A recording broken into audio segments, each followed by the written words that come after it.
My message was, shut up. Just shut up. Throwing popcorn at the screen.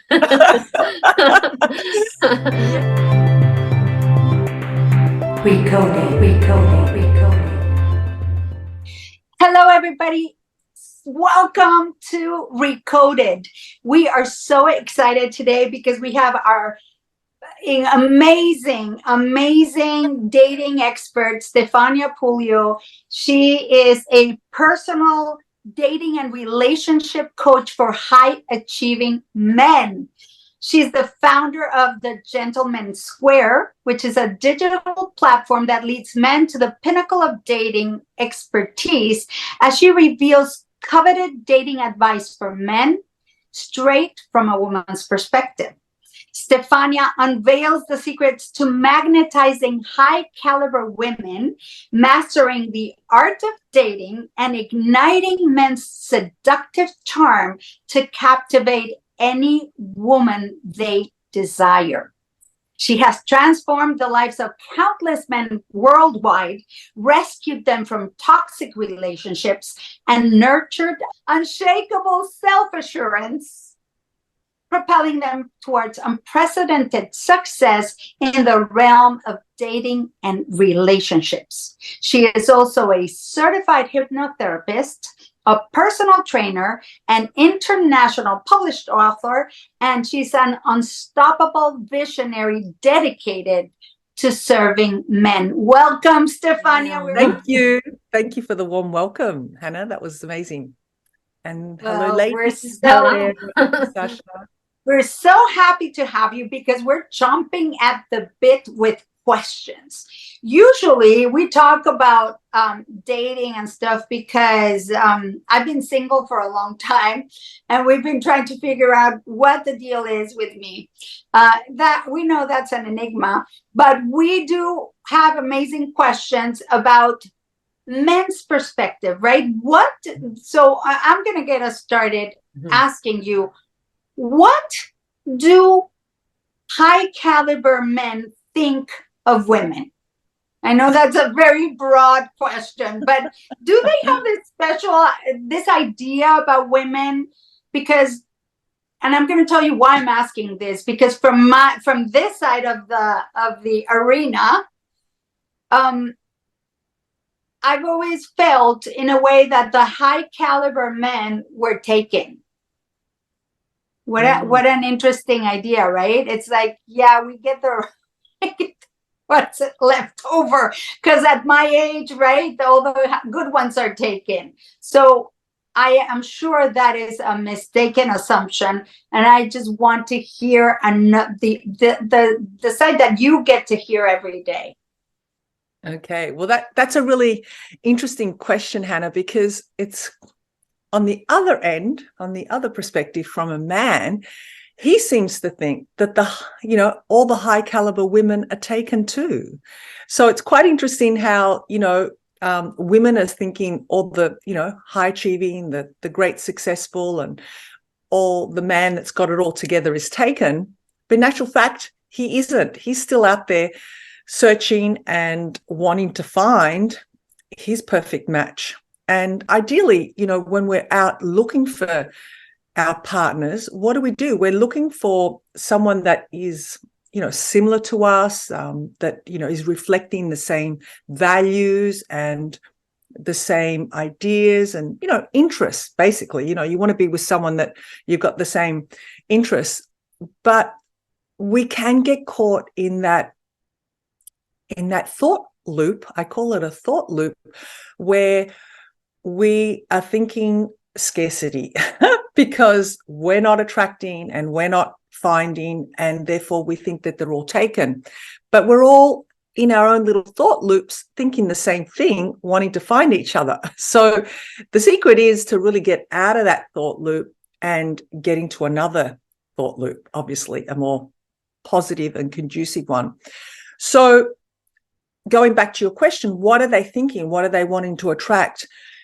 I think to the more high achieving, man that I'm working with is obviously a man that has got it together in his career. He's done all the the hard miles or the long miles of getting successful, getting financially stable, and possibly, had a few relationships, whether they've been marriages or long-term relationships, and, feeling jaded and obviously going through some trauma that most of the time they haven't released. So they're kind of stuck in that field of thinking as well. So they're, coming to attract a high caliber woman.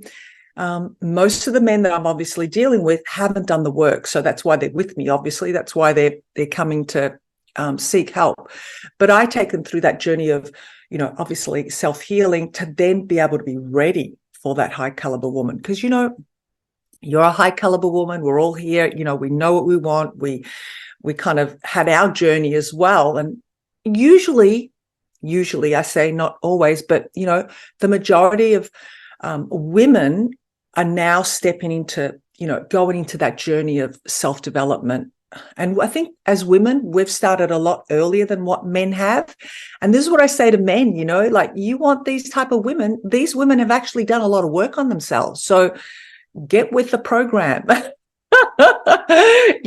have to speak quite, straight up with men. We're dealing with male energy. So yeah, I say get with the program. And, if you want this type of woman, you have to step it up and get to that level as well. Yeah. Yeah, I was just that was gonna be my follow-up question, because as far as I'm concerned, I am surrounded by amazing women who have done the work, and have been doing it for eons, right? It's like a long time coming. Even when they were in relationships or they weren't, there's some sort of searching. There's some sort of desire for growth, for expansion. And what I have found, it's been my experience that the men that I've encountered are so not even remotely close to starting on the journey. And that for me creates a chasm, right? There's a big divide, because I think when we've done the work, and I call this the Hotel California, you can't get off that train and get down to somebody's level if they are not willing to come up to yours. Absolutely. Well, it's only natural. I often say too, why would you want to go backwards? Why would you want to go reverse? A ship, when it leaves its port, it never goes back, right? You've never seen a ship reverse. You might see a train kind of stop and slow down and maybe pick up passengers, but a ship doesn't. It just keeps going. And I think that metaphor, if we can keep that in mind, that we want to keep forging forward and self-improving and self-developing. So yes, the women of today, we're waking up, right? We're not the submissive women and that are, dormant or pretend to be dormant and festering inside. And I know there's a lot of talk about feminist and, the feminist power and all that, but I'm coming from a place of awareness. And this is what I say to men.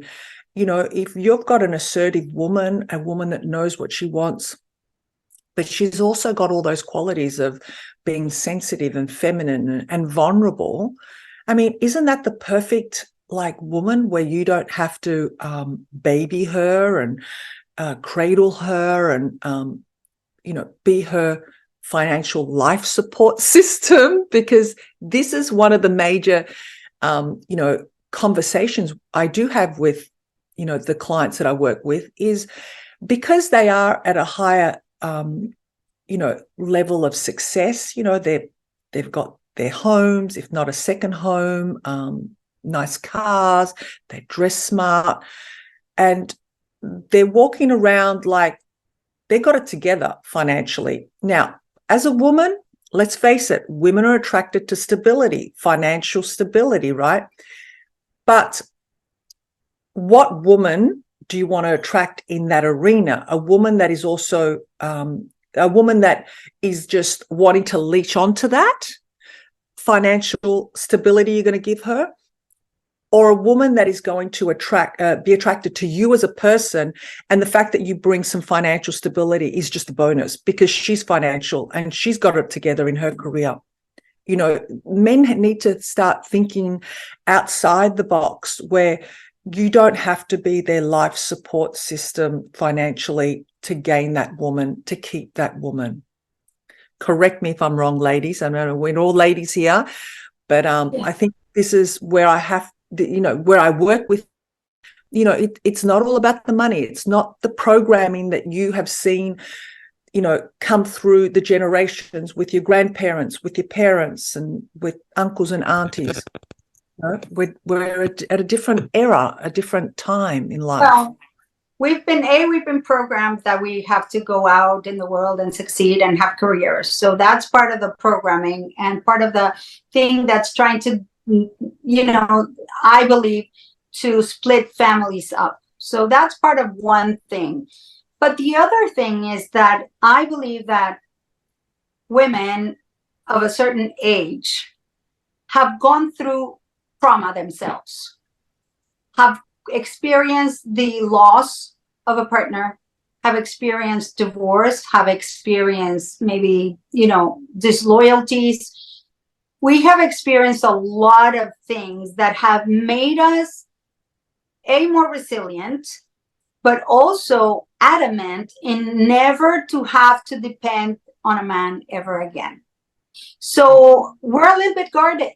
And I'm speaking for myself. I don't know, Stacia, I would like to get your input on that. It's like she's talking about me. No, my husband passed away. And, since then I've come into myself and I've been told I'm intimidating.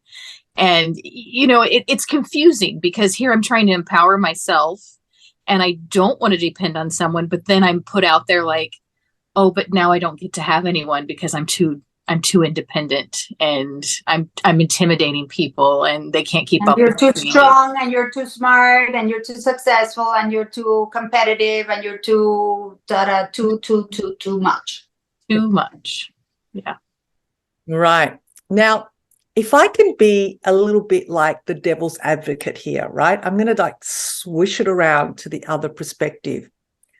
On the other hand, as men are feeling all this, yes, women are feeling like they're more independent. They want to feel like they got it together. And because they have had maybe a journey where they've endured betrayal, they've endured, hardship, they've had some really rocky relationships along the way, and they're still left with pain. Yeah. So we want to guard ourselves, right? But what I say to women, be careful of that, because that can make you too hard, too stoic, and where men are shying away from that and are feeling intimidated because they still want that femininity to come through. Let us not forget our feminine energy, ladies, because ideally that's what men are attracted to, that nurturing, that sensitivity. So I always remind women. Sorry, but I have to interrupt you because I have a question, because they want that femininity, but if you're too feminine and too laid back, then you're a gold digger, and then it's so confusing. It's like if you're too feminine and then you're like, I don't know. Okay, so let's define how do we femininity. Soften up without appearing to be a gold digger? All right, so let's talk about femininity. And you're relating it to being money related, right? They're two different things, Hannah. Do you know what I'm saying? Like, we have to set boundaries. We have to know when to set boundaries. We can still be feminine. We can still be sensual and have all that, but it doesn't need to relate to money. It's really going into that feminine energy. Does that make sense? Or is that hard for you to put your head around? Well, what the reason why I'm equating it to money is because we've had to rise up. We have to, we have families to take care of. We have kids usually to take care of, or even if it's just ourselves, right? We have to make sure that we're taken care of. And a lot of that takes the form of the masculine energy or the empowered energy or whatever it is. And when, like, I speak for myself, I've been so long in this energy that some days I don't even recognize myself. I don't even know. And if anyone's been a girl's girl, like a super feminine person, I was that person. I was like if you ask feminine, the people would say Hannah, right? That was me. And now it's like, shut it down, be strong, don't show that you're feeling lost or sad or lonely or whatever. And it's like you start creating a shell around yourself. I don't even know how to be that feminine woman. I wouldn't say you don't know. How about if I asked you, Hannah? Sorry for interrupting, just because I can see where this is going. Imagine stepping back into that femininity, because you've never lost it. You've just kind of like put it to the side because this strong warrior woman has had to survive through some, situations, through some hardships. And you have taken on that role because that's been your survival mechanism. Now, imagine if you could just pivot. What would that feel like? How would that show up for you? What does it look like? And, we all have that, just as much as we have that alpha, strong female that we have, and we come across like that because we've had to deal with so much, right? But deep down, that little girl is yearning for it. She wants to stay in her feminine. But again, it's that survival. And, there you can. It's simple. You can. It's like riding a bike. You've ridden it once, you've been on it. You haven't ridden for a lot of years, but you can get back on, maybe a bit wobbly at first, but you'll ride again. And again, this is what I'm saying to women. It's in you. It's in your DNA. It's in our makeup as women. Let's go back to that. It doesn't make us weaker. It doesn't make us weaker because we still set our boundaries. We still speak our mind. How are we doing it? What tonality are we doing it? What intention is behind what we're speaking about? All this is going to vibrate and resonate at a higher frequency that high achieving man is going to resonate to. Mm-hmm. Because you're gonna be putting, your stop signs, but you're still going to be loving and nurturing. You're still going to be in your feminine because that's who you are. And once you feel safe with that through deprogramming, and that's where I come into it, it can be done. It's a matter of saying, yes, this is what I want to journey into and go back to, my real energy, feminine energy that is so strong. It's so empowering. But, even if you ever watched a woman that doesn't say a word and she's not showy, but she's just graceful and got it all together, and she hasn't said a word, but she's got power. She's oozing with femininity. That's how you want to be.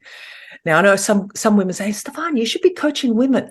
Well, I originally did coach women, but it was because of that. Then the men were like coming to, as like, okay, we need to teach the men how to deal with this feminine energy, not shy away from it, because they too are afraid of feminine energy because they haven't tapped into their feminine energy either. Does that make sense? How it's kind of convoluted, isn't it? We're all kind of like wanting the same thing, but we're all staying far away from each other. Yeah. So I don't know if that answers your question, Hannah. I'm just bringing into perspective that, you just think you used it as a survival mechanism. We all do. I'm the first one to say the same thing, but deep down, men just want that nurturing. It's not babying. There's a difference between babying a man and nurturing a man from a feminine energy. Babying a man from a mother type nurture to a feminine nurture, which is totally different and totally empowering and sexy. Turn on for men, let me tell you. So really, we can say the same thing, but use different words, use a different tonality. So it's in the tonality and it's in the words rather than telling or like, you know, isn't it obvious? This is how you got to do it. Because as women, we can we multitask, we can do things like we foresee, we can future pace and know what's going to happen, right? Are we not like that as women? Mm-hmm. Yeah, we're brilliant. Men, not all men, quote me on that, just in case some men are listening. We got are not capable. You know, they've not been shown. They've just been around a lot of male energy. So they're not able to multitask or think ahead or think, you know, in that emotional intelligence that women grasp onto a lot quicker and easier. So the questions would probably be, you know, have you ever thought about doing it this way? Sounds so much better. Yeah. Have you thought, you know, so you're actually, you know, have you heard this saying that the man is the head and the woman is the neck in a relationship? Oh, no, I haven't. Well, you know, he's king. Like he wants to be the king. And women, we're going to treat them like kings. But who turns the head? The neck. I like that. Yeah. So remember, you are the neck. So you're the one that gets to turn the head around. So you've got to be, you know, aware and conscious of how you use that neck. Yeah. Now, it's not manipulation. It's not manipulation. It's coming across where you're empowering that man, that he's making that decision. And he feels like he's come up with the brilliant idea. And that's okay. Let's give it to him. Let's not challenge that. Because at the end of the day, you know, things are running smoothly. See, this is where the women sometimes get all hung up and caught with this competition with a man. We don't need to compete with them. We don't. What do we want from men? We want to feel safe and also nurtured and have that stability, and we don't want to compete. They have enough competition going on with other males in their life. And, you know, whether it be career or other male, you know, members of the family, friends, there's a lot of male competition, you know, that macho thing going on. They don't need it with us women. Okay. Yeah. They want to feel we're their cheerleaders. You know, when you go to a football game, who do you have there supporting those football teams? Yes. Cheerleaders. So when you are demonstrating and coming from a place of, you know, cheerleading doesn't mean being submissive. Again, it's not submissive, because if you watch those cheerleaders, there's a lot of strength and power and confidence in those cheerleaders. Wouldn't you say? They're not meek and submissive and all, you know, victim-like. No. So think about that as a metaphor and how you want to show up for that man.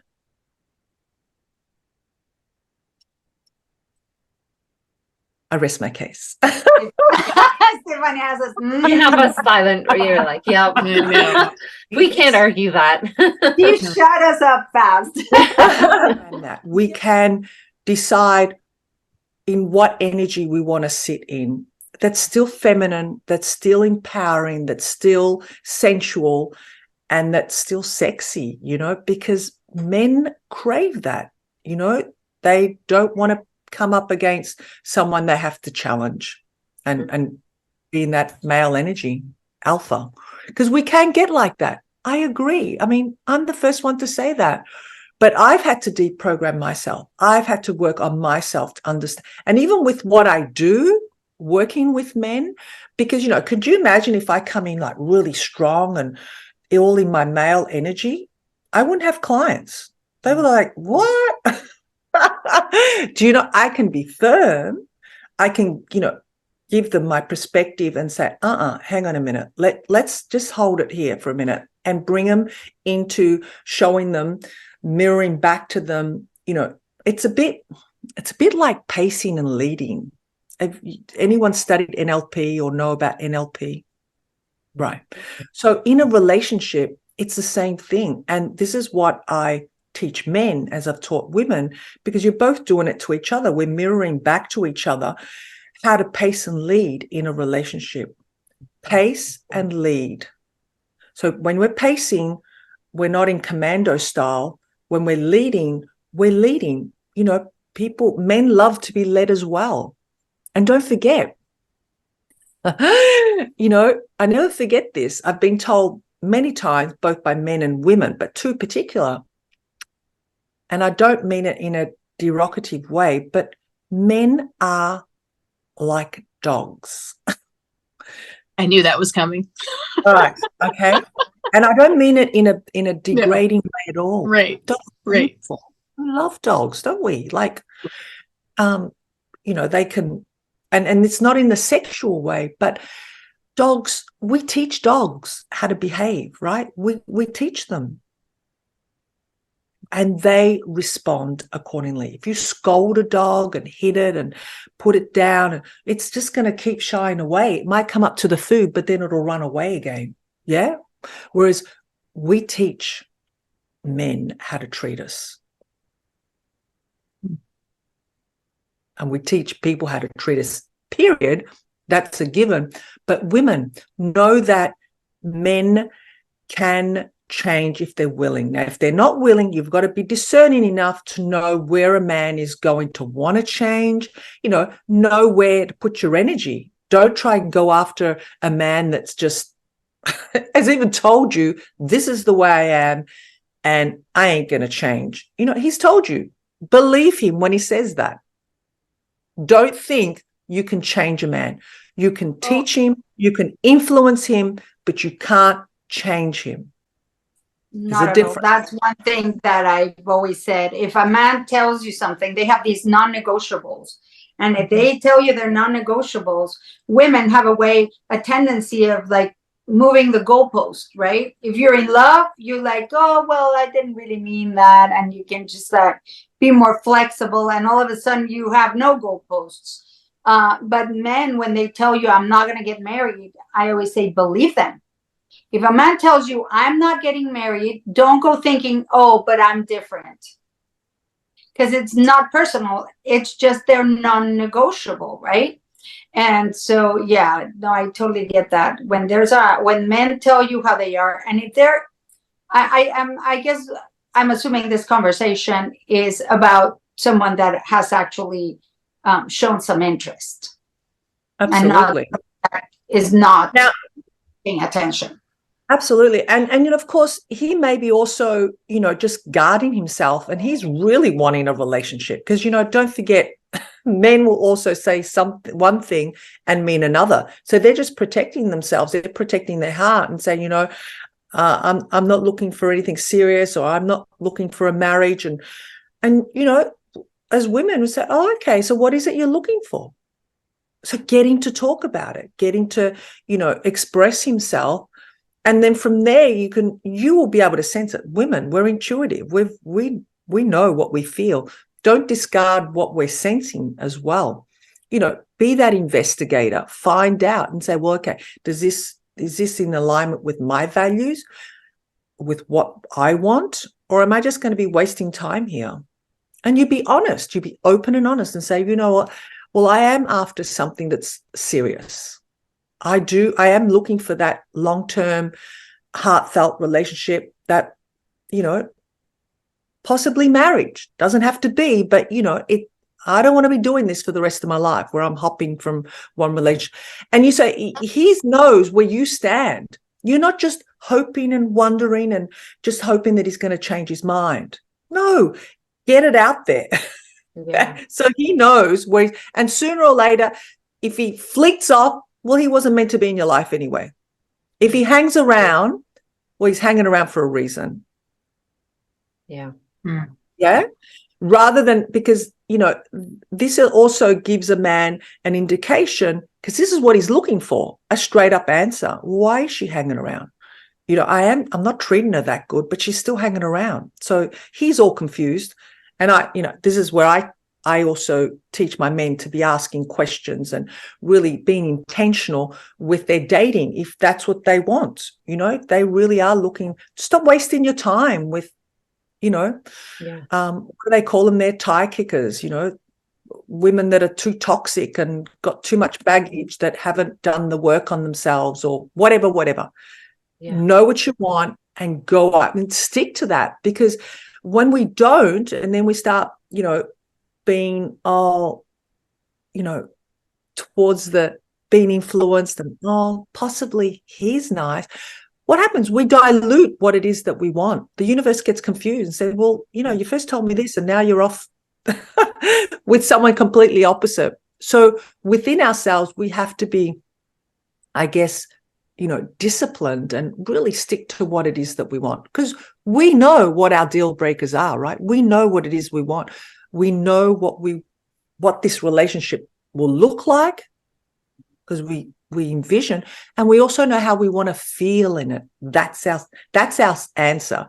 How do you feel in that relationship when you're in it? You've spoke about like the self-healing journey, but I'm really curious, when these men come to you and you begin helping them, like, what is the process? I'm sure it varies from person to person, but how do they end up finding these high caliber women?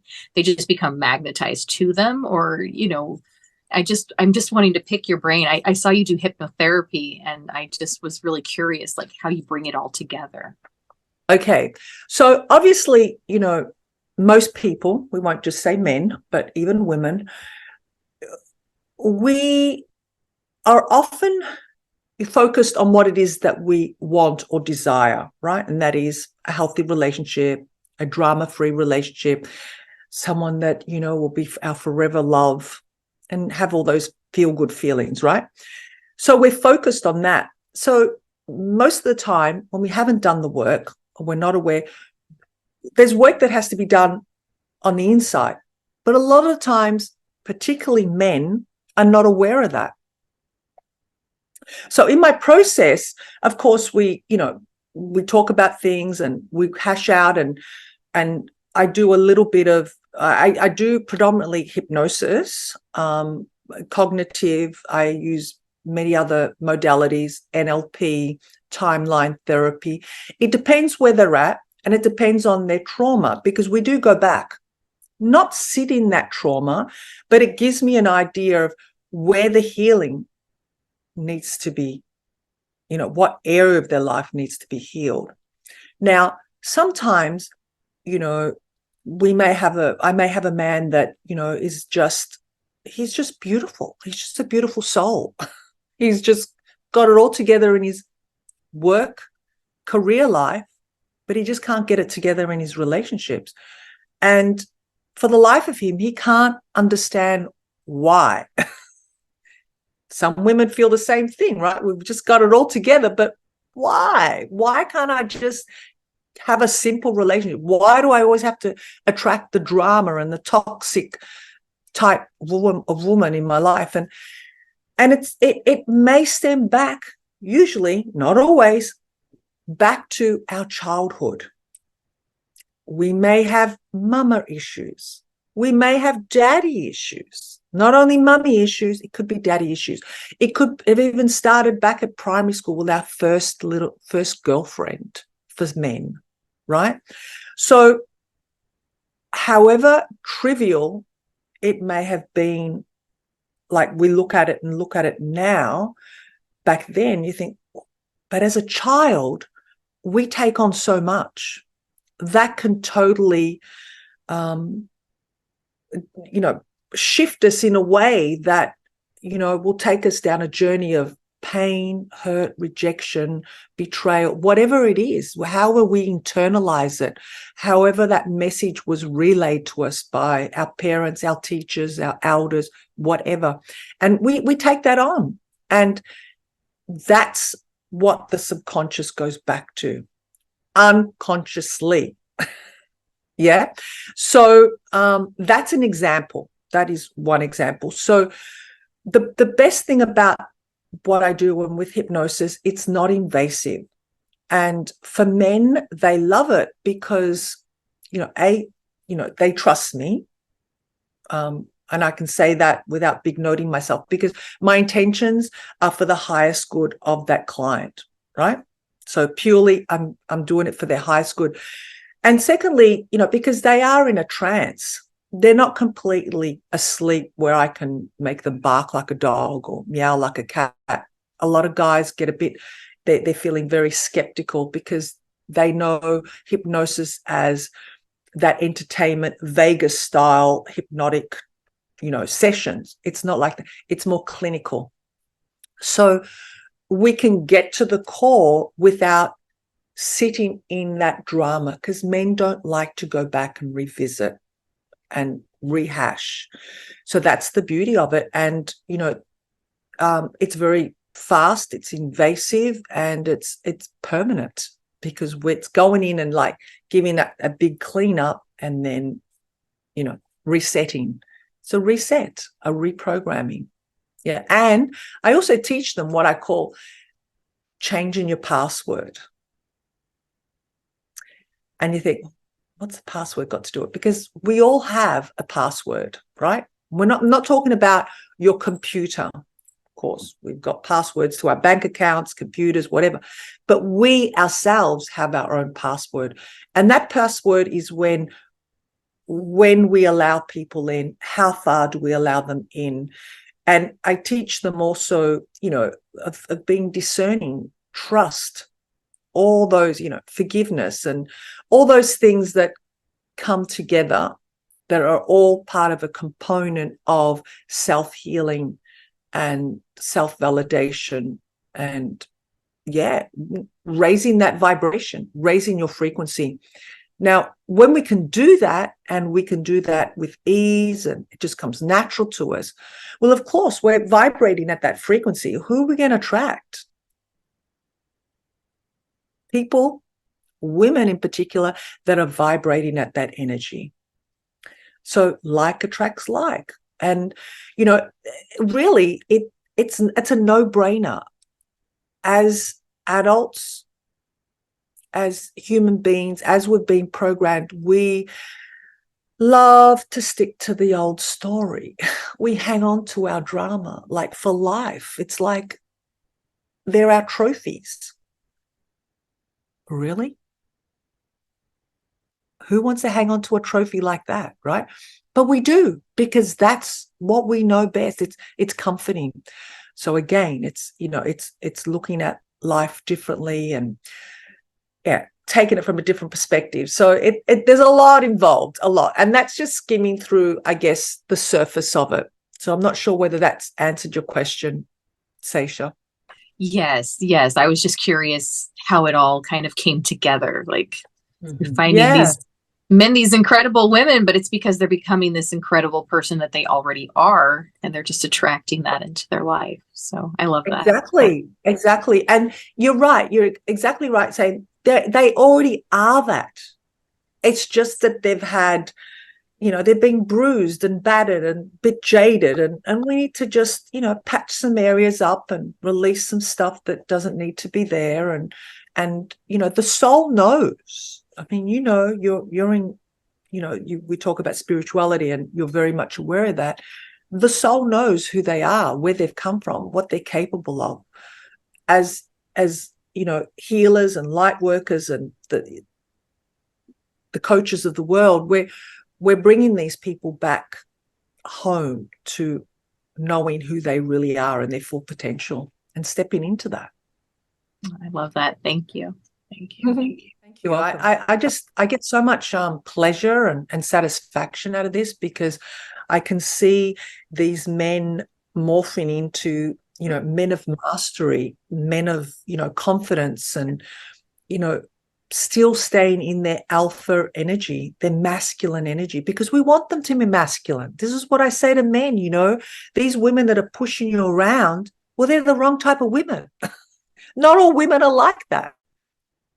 You know, real women want you to stay in your masculine and allow you to stay in your masculine.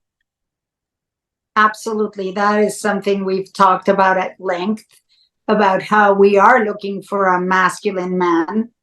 And sometimes we find it challenging to find, because I believe that we come on so strong that we kind of suck the oxygen out of the room. And then there's like, well, there's no more oxygen for me because you suck it all out. So it's kind of challenging. But I guess if I get it, what you're saying, the more we embody our feminine aspect, the more we open the space for them to show up as their masculine self. Absolutely. Absolutely.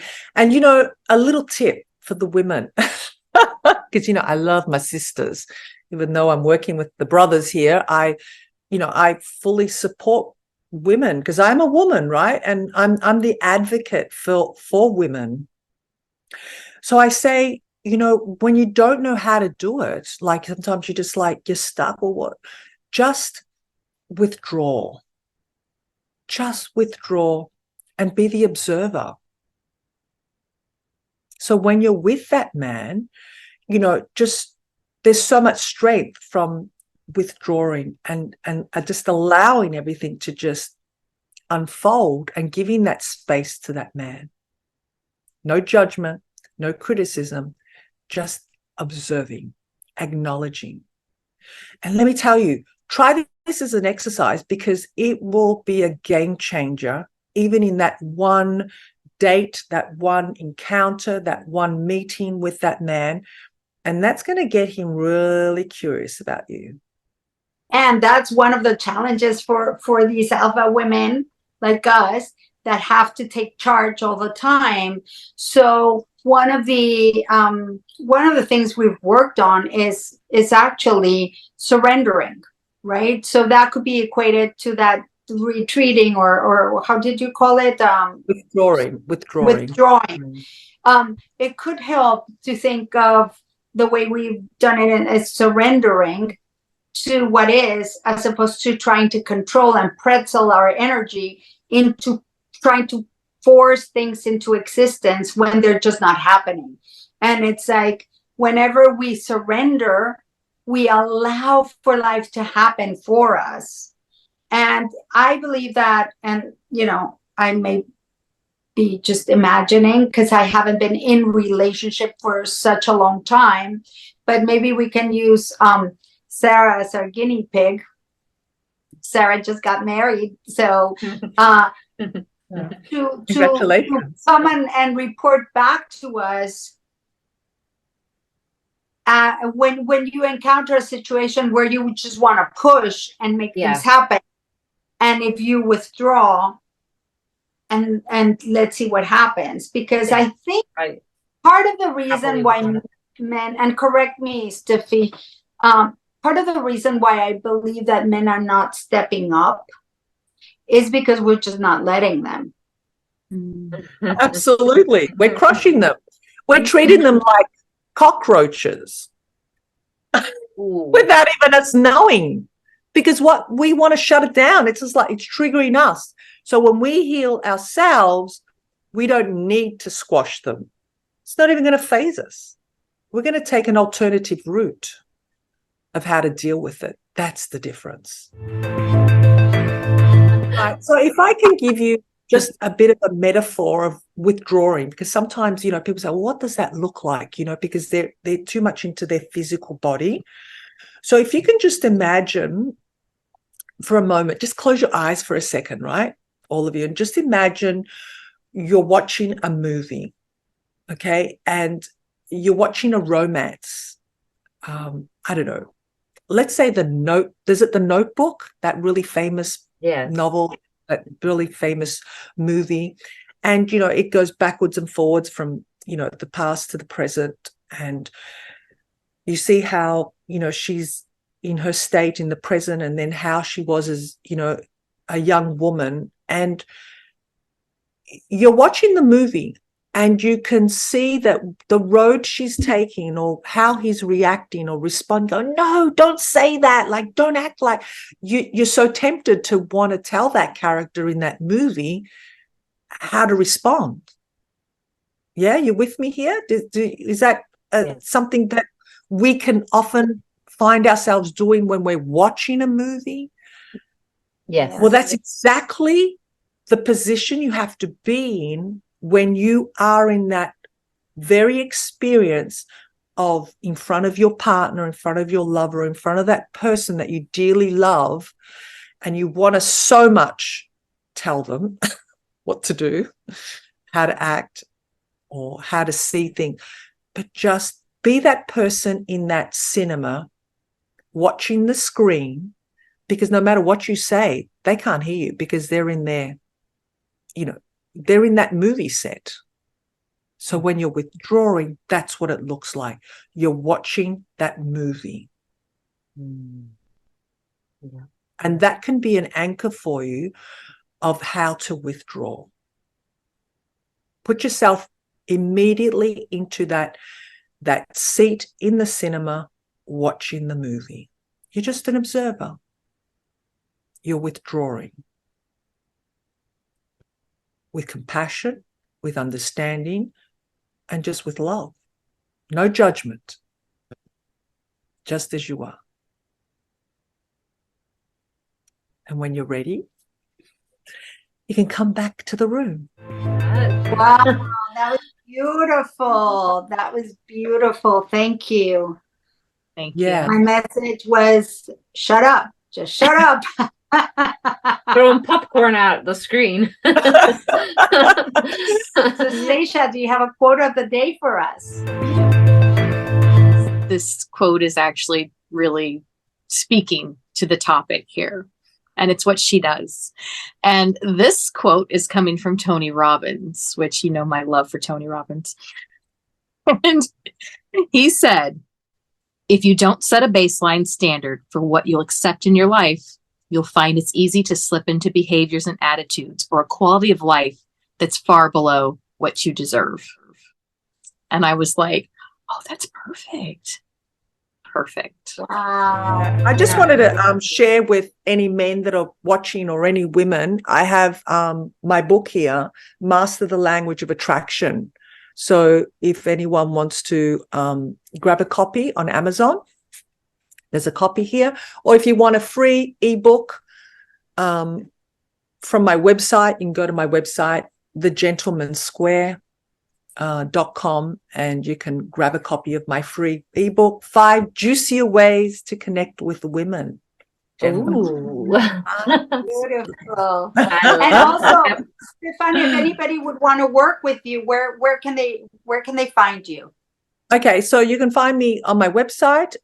You can also catch me on all the social media, Facebook, Instagram, TikTok, LinkedIn, or you can just put my email address,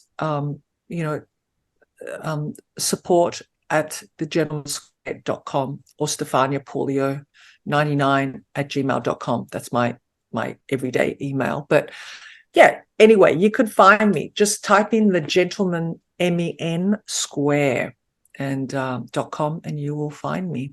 And usually, what happens is I do give a 30-minute free chat, what I call a discovery call, an insight call.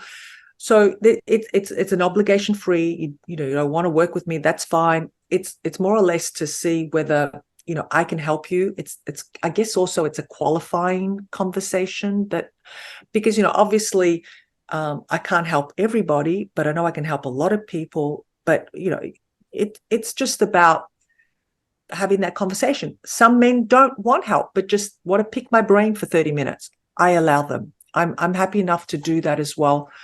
As I said, it's you can use that 30 minutes however you like, gentlemen. So yeah. We'll share all your information in that so everybody can find you easily. I just think it's such a beautiful, amazing thing that you do, and what a gift. And I'm so happy we got to meet you and talk to you. Thank you for giving me the opportunity to actually speak. And, be that voice for men and women at the same time, even though I'm, because ultimately, really, when I look at what I do, I'm helping men, but I'm indirectly helping women. Yeah. Because if, our Absolutely. men have got it right, these women are going to have better relationships and better connections. And I'm not, demasculating men. I'm still having them stay in their power, in their masculine, because, this is what we desire. This is what we want. And I think, for Sarah, I'm not sure how long you dated your husband for previously, before you got married. But, all of it, we're constantly learning, we're constantly evolving, and we're constantly changing. Mm-hmm. So if we can keep that in mind when we're evolving into those long relationships, that we're giving each other space, we're talking to each other, we're communicating, and, it's okay. It's okay for things to happen. Because even those disagreements are the jewels of where we learn. We learn the lesson. We know how to deal with things differently. They're not all bad. Everyone just crumbles and think, oh, we're always arguing. Well, these jewels are the ones that we need to polish up and nurture and say, okay, how are we going to make them shine? Yeah. So, wow. Thank you. This has been actually absolutely amazing. We are so grateful. I knew the ladies would be so happy to meet you, but I'm not going to hear the end of this. I know. We're so excited, and we're definitely having you back. Thank you so much. Thank And you. we love you. Bye-bye. Bye-bye, everybody. Thank you. Bye. Everyone. Recoding.